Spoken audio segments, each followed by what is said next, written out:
All right, we're here for our next talks with Talk. And today, or this afternoon, I've done a couple today, talking to Jen. Hi, Jen. Hi.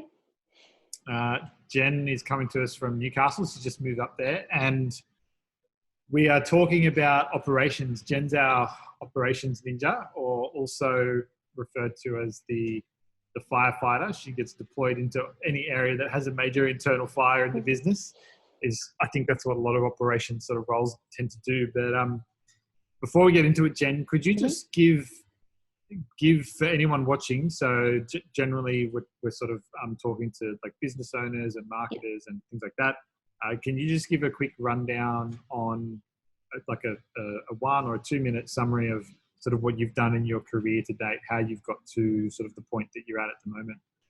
Yeah, so I've actually done a lot of kind of varied roles across my career. I started in kind of studying media communications, and from there it kind of led me into working for a media agency, which I didn't even know existed. I thought brands just called up TV and were like, oh, I'd like to place an ad on this. So that was a kind of a real eye-opener for me. I kind of love that fast-paced media world. It did become a lot at the time.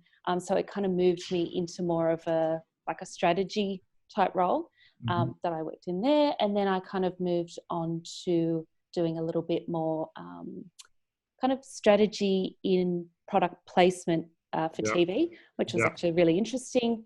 A lot of it was kind of along the account management line. So I'd kind of done print, I'd done cinema, moved into TV, did a bit of radio. And then I guess at that time, digital wasn't a thing. The internet wasn't a thing. I think there were like 5 websites. One of them was SMH, and that's kind of it.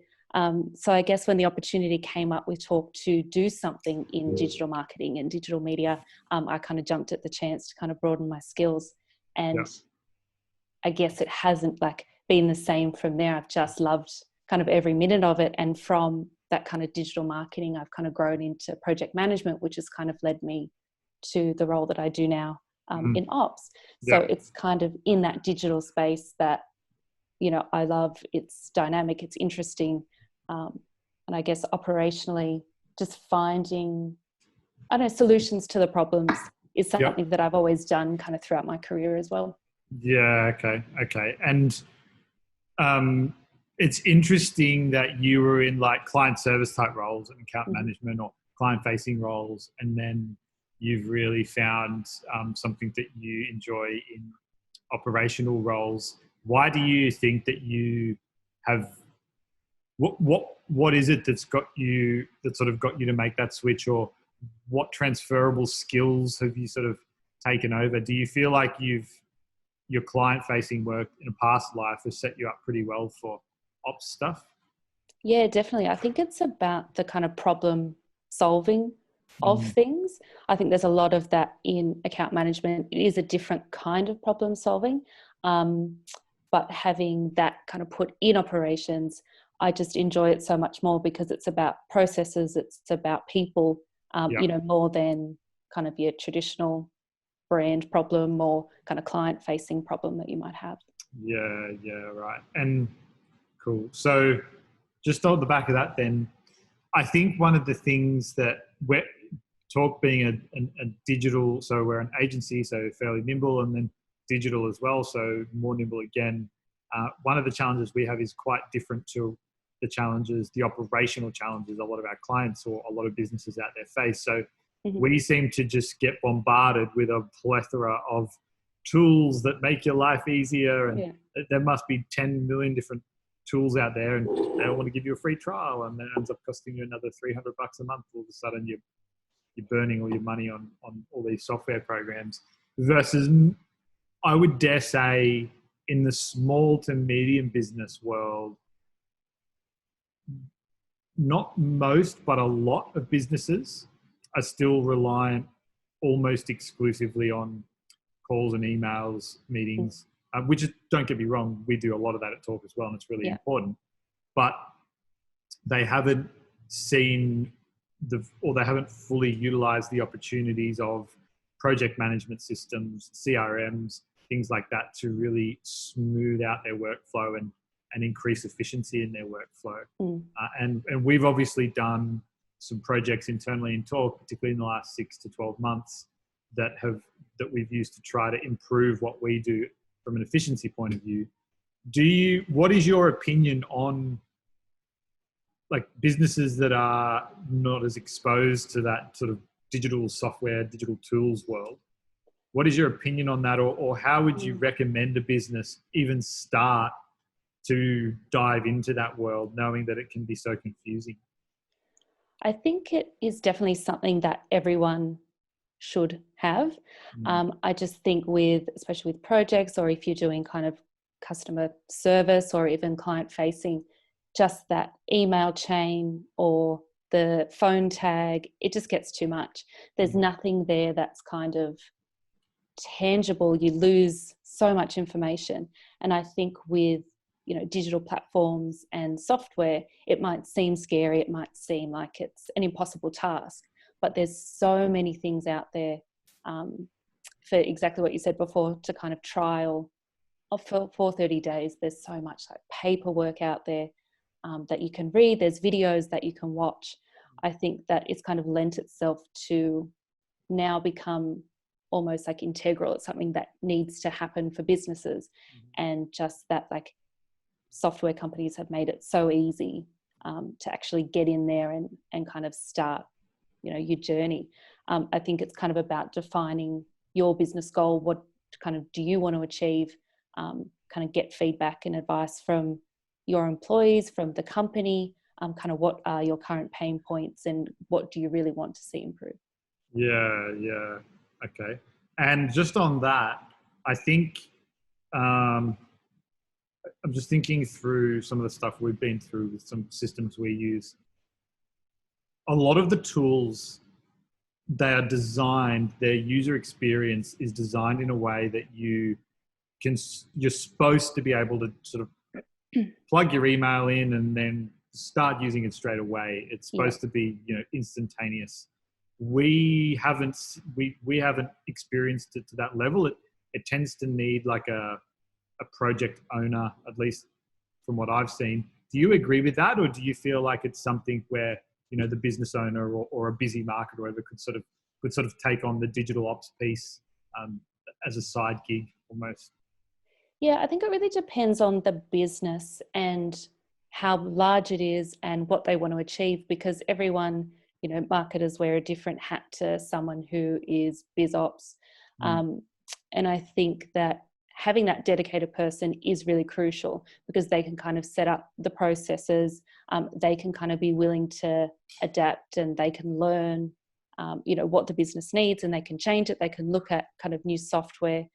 It'll probably have to be someone that would be interested in that. I know that's not kind of everyone's cup of tea. If like a marketer wants to just market, the business ops person's out there selling, I think it's good to have that dedicated person, whoever it might be in the business.